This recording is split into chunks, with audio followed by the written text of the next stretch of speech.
آپ کے جرمنی میں نہیں دیکھا آپ نے کیا فرق پڑا خدا کے فضل؟ ان کو کسی صورت میں بھی تربیت سے آپ سنبھال نہیں سکتے تھے، تبلیغ میں ڈالا تو دندناتے ہوئے اب نکل رہے ہیں، ان کے بچے بھی سب خدا کے فضل سے شیر بن گئے ہیں۔ حضور اقبال نے فلسفہ خودی پیش کیا.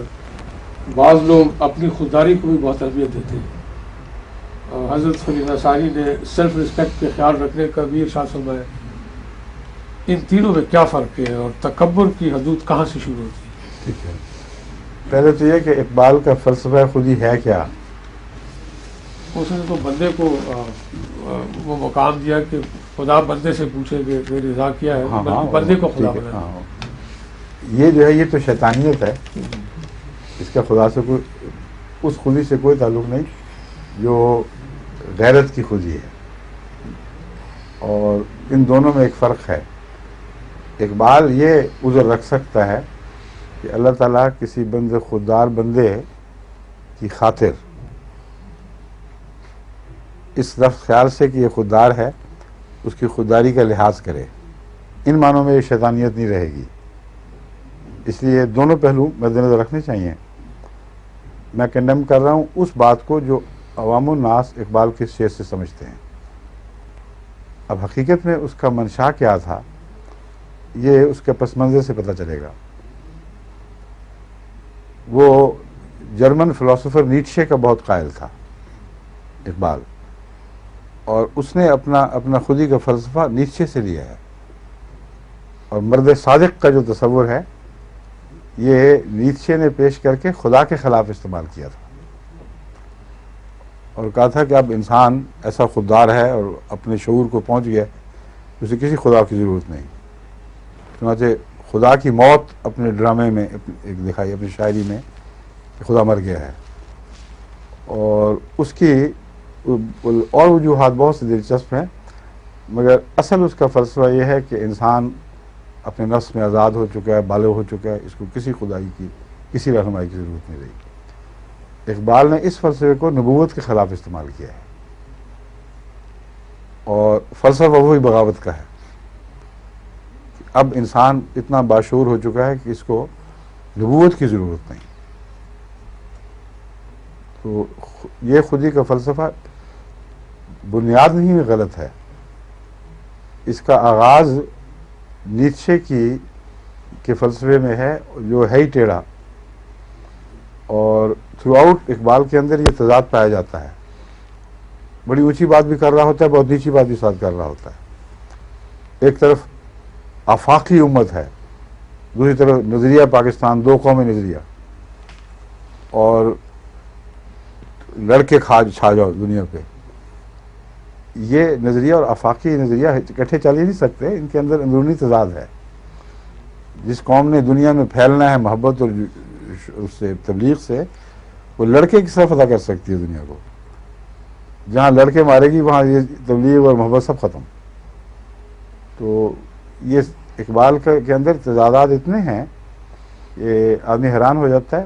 مودودی میں بھی تضادات ہیں، اقبال میں بھی تضادات ہیں، اس لیے کہ انہوں نے خدا کی طرف سے آنے والے نور کا انکار کیا ہے اور اپنے نور سے رستے تلاش کرنے کی کوشش کی ہے. اور صرف اللہ ہے جس میں تضاد نہیں. اگر خدا کو چھوڑیں گے تو لازم ہے کہ تضادات کا شکار ہوں. بس یہ اس کی خودی ہے.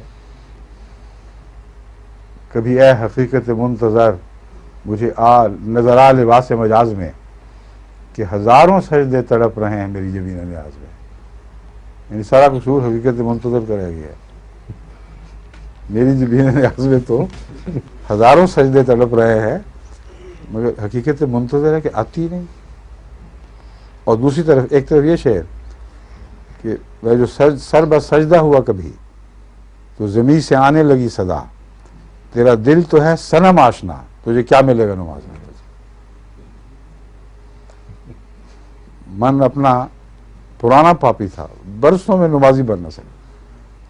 اور دیکھیں فلسفہ یہ خالی پھونک کا بالکل بے جان بے حقیقت. ادھر شاعرانہ جوش آیا ہے، موج ماری گئی ہے تو آسمان سے ٹکراتی ہے اور کہتی ہے خدا کیا ہے اور آ ہی نہیں رہا اور میرے سجدے تڑپ رہے ہیں. ادھر نفس اٹھ کھڑا ہوتا ہے اور اس کا ضمیر اٹھ کھڑا ہوتا ہے.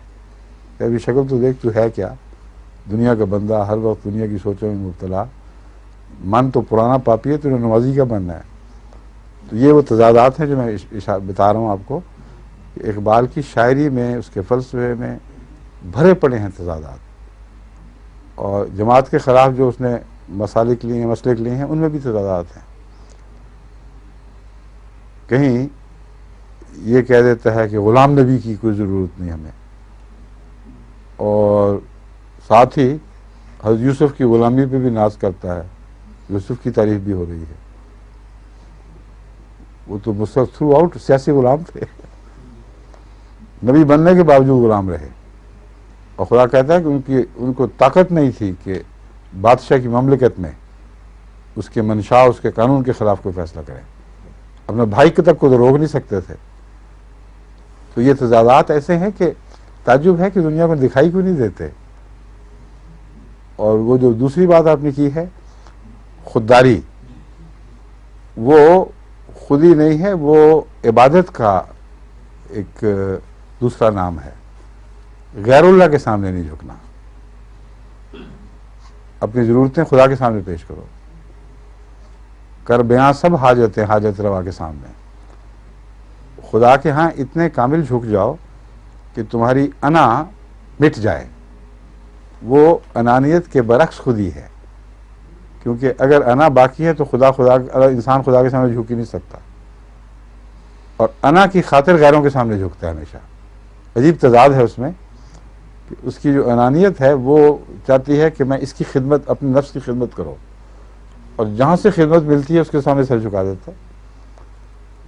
تو انانیت کا جب غیر اللہ سے تعلق پر قائم ہوتا ہے تو اپنی ذات میں اس میں ایک تضاد ہے. یہ جتنے ہمارے سیاستدان ہیں نفس کی بڑائی کی خاطر کر رہے ہیں سب کچھ، جتنے تاجر ہیں نفس کی بڑائی کی موٹا کرنے کے لیے کر رہے ہیں، مگر اس کی خاطر ایک کتے کی بھی منت کرنی پڑے گی تو کریں گے، گدھے کو بھی باپ بنانا پڑے گا تو بنا لیں گے. بات انانیت سے چل رہی ہے، لیکن غیر اللہ کے سامنے جب انانیت آتی ہے تو اس قسم کے پیچدار مناظر دکھاتی ہے ہمیں کہ انا کا بندہ ہر دوسرے کا بندہ بن جاتا ہے. یہ شرک کا آغاز ہے، شرک کا سرچشمہ ہے.